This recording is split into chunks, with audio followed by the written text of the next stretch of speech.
Phoenix, AP. Fresh off a troubled presidential primary marked by long lines and frustrated voters, Arizona officials are debating changes in how the state weighs in on the race for the White House. Arizona's top election official, Republican Secretary of State Michele Reagan, is supporting legislation that would stop state presidential primary funding and push Arizona to a party-funded caucus system. Meanwhile, nearby Utah is considering going the opposite direction, returning to a primary, after its caucuses Tuesday saw disappointing turnout and voter confusion. Another Arizona Republican, Gov. Doug Ducey, wants to include even more potential voters and is demanding election fixes to avoid a repeat of Tuesday's hours lines at polls in the state's largest county. Ducey's spokesman said Friday he doesn't support ending presidential primaries, pointing to high voter interest. Instead, he wants changes to a law that keeps independents from voting. It was a clear indication that the people of Arizona want to participate in selecting who the presidential nominees are and who the next president is.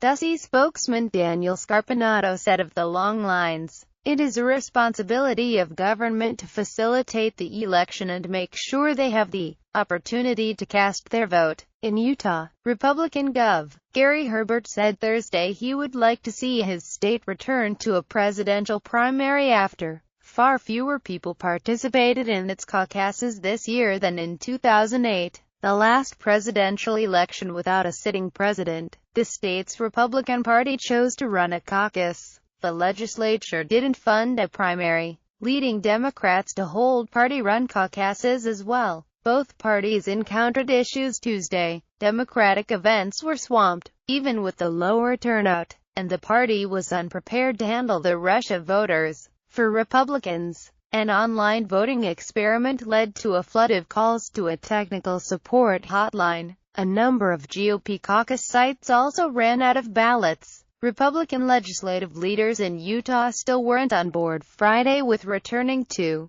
presidential primaries. House